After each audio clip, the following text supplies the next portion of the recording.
Hey, this is Joe, and in this video we're going to take a look at how to read a wiring diagram or a schematic.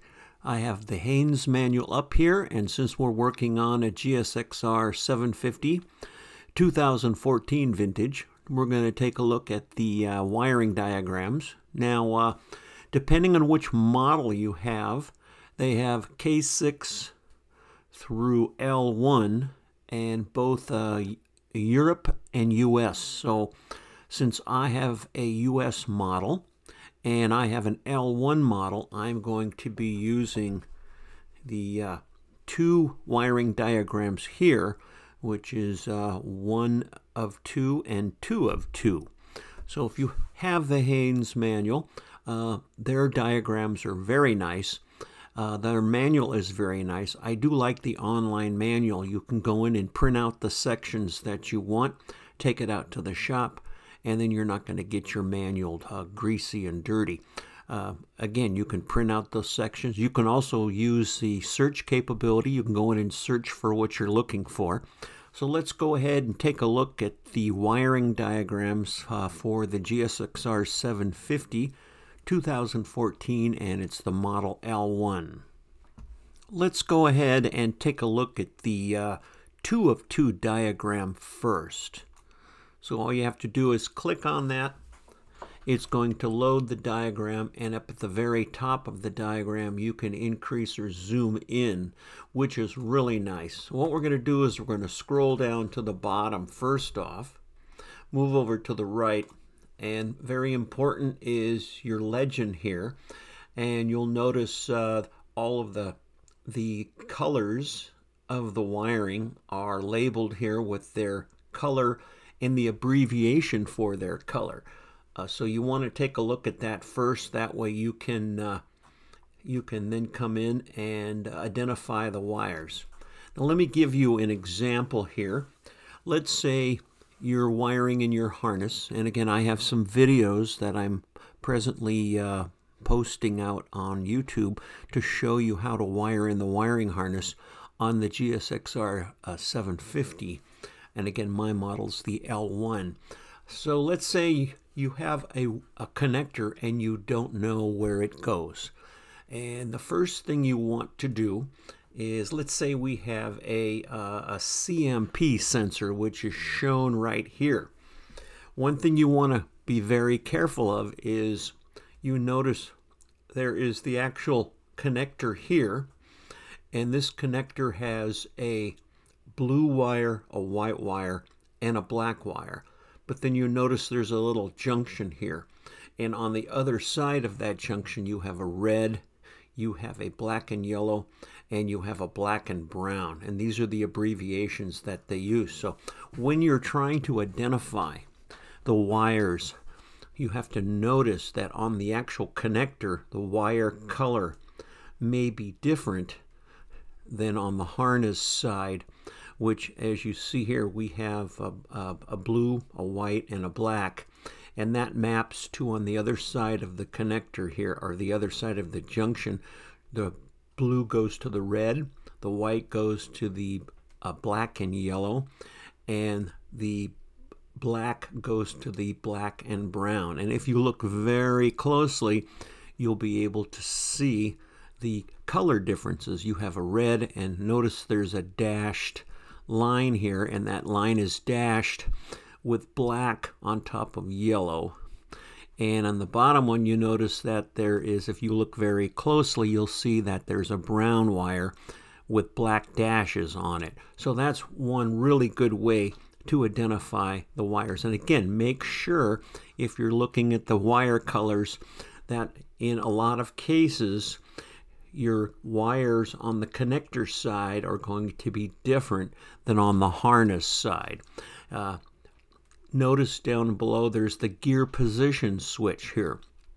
Notice in this case the wire colors are the same on the connector side and on the harness side. You have blue to blue, you have pink to pink, and you have black and white to black and white.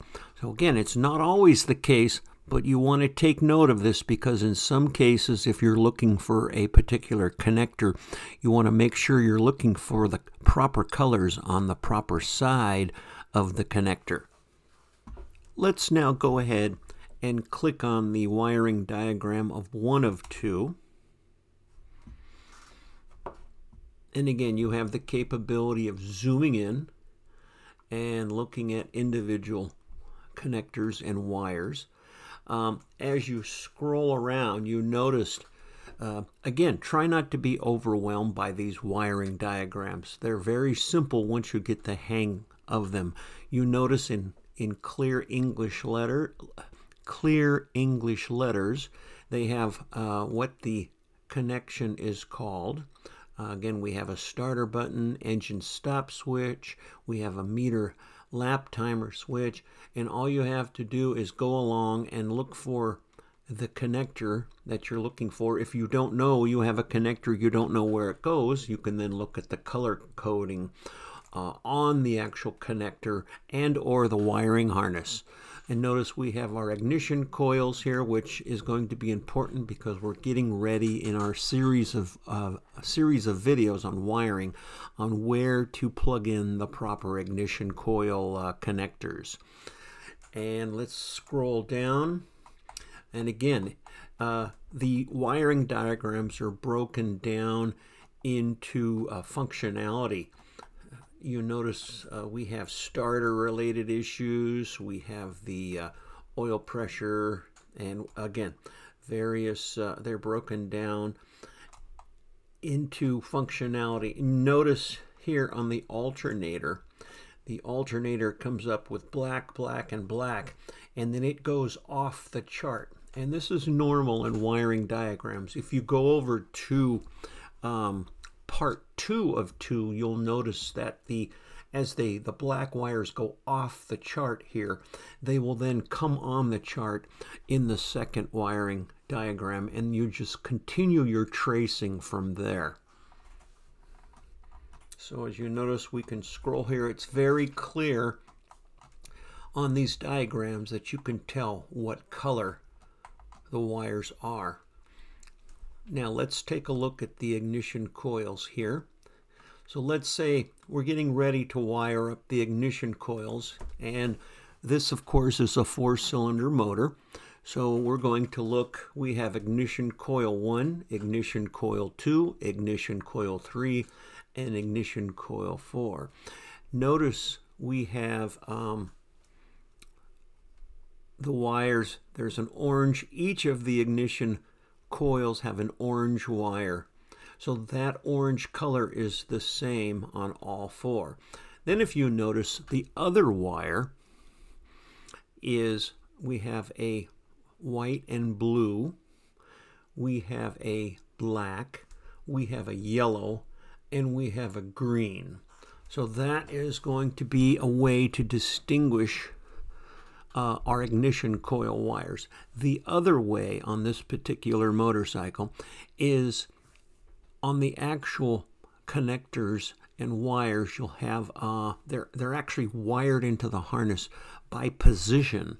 So as you, and I'll show you this in a later video on the motorcycle, you'll be able to see just by laying out the wiring harness, the furthermost connector on the left is going to be your ignition coil 1, and then as you move across the wire harness, you'll see they move across from coil 1, coil 2, coil 3, and coil 4, and that is the way they're laid out in the harness as well. So if you want to double check your wires, you again want to check your colors on the wiring harness and on the connector side. In this particular case, you'll notice that in the ignition coils, the colors remain the same all the way through. You don't have a connector difference between the actual coil connector and the actual, notice there's no junction here, like in this, where the, and even though there is a connector here, the colors remain the same. You'll notice on the coil wires, there is no junction, so the colors are remaining the same all the way through the harness. Let's go back to wiring diagram 2 of 2. And again, we want to zoom in.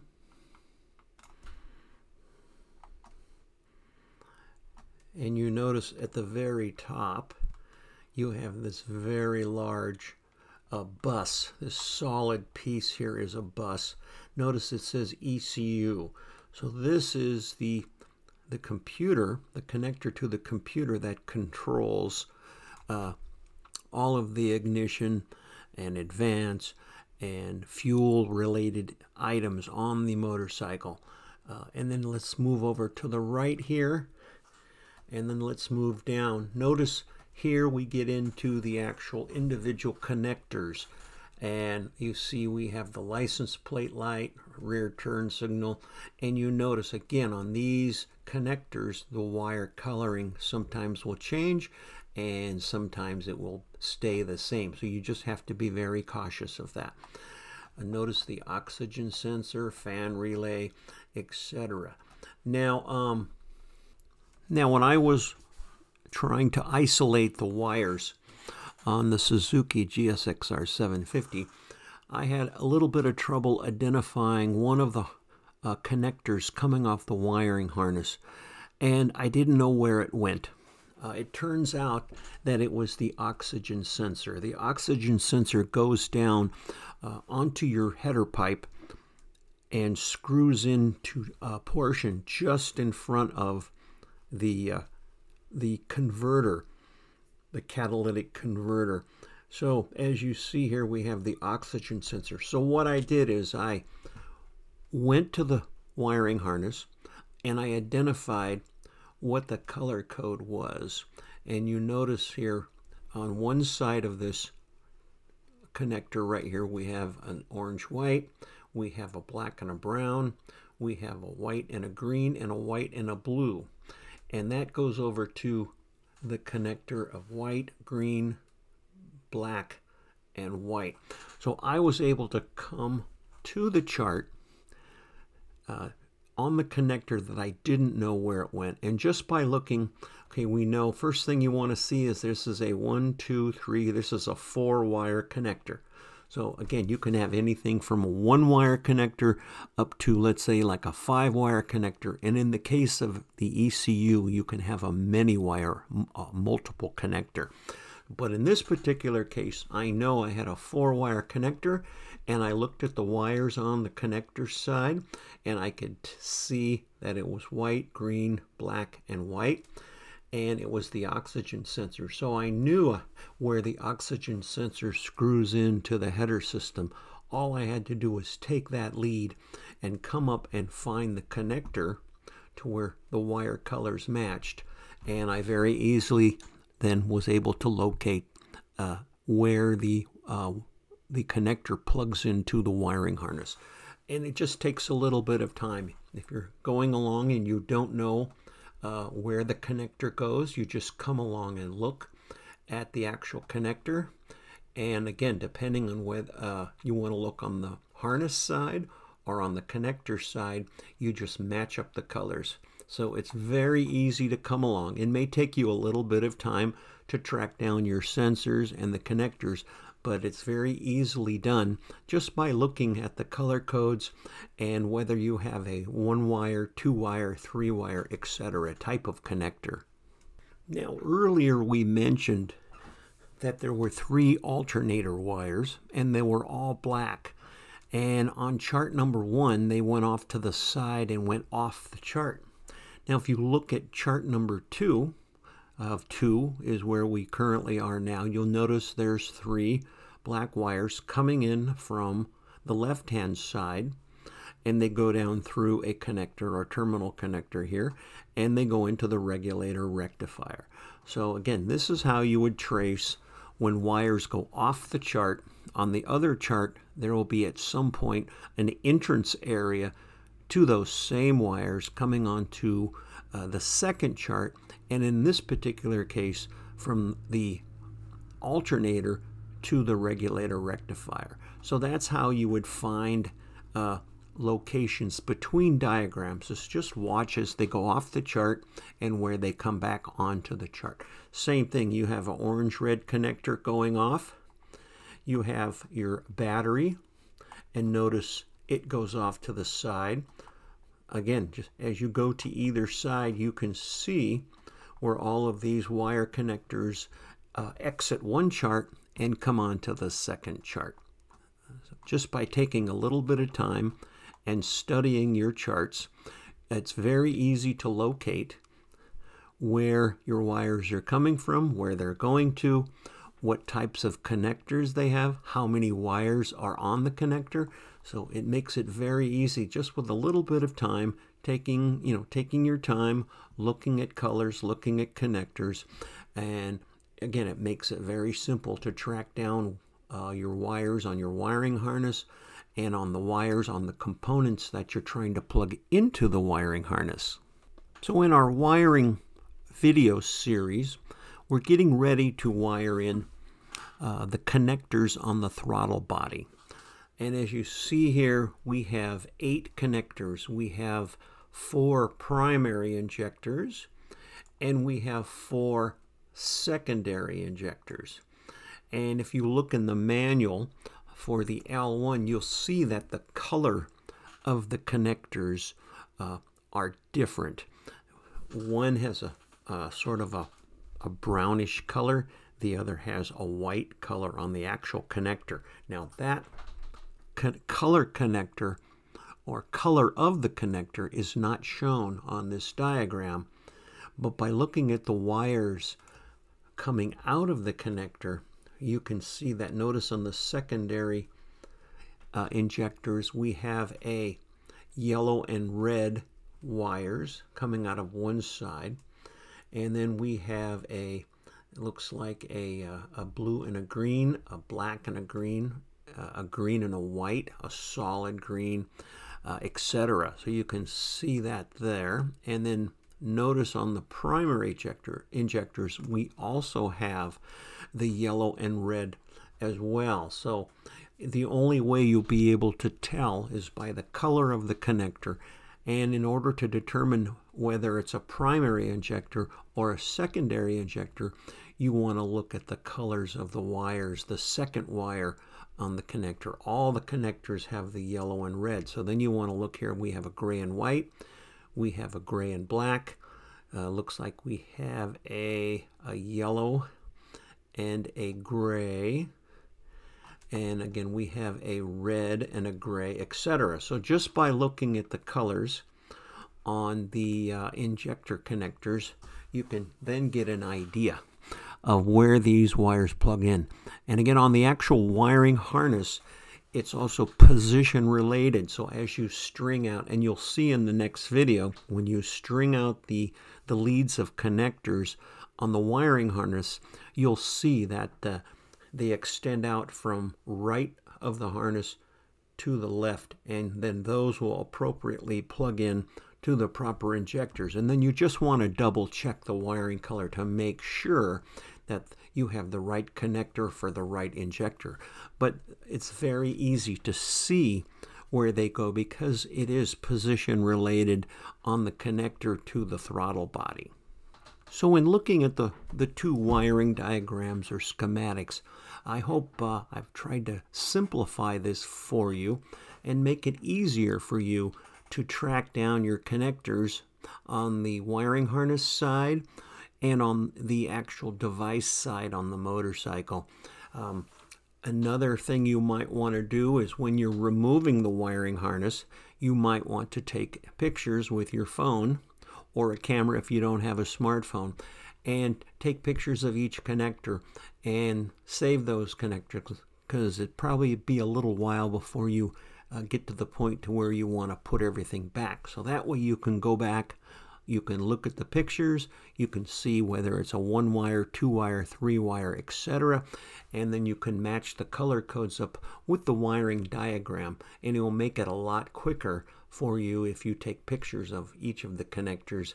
If you didn't, if you forgot, again, it's still very possible to go in and look at your connectors and look at this wiring diagram and then route everything to the proper connector. And again, the manufacturer has made the wiring harness in the and the connectors very easy.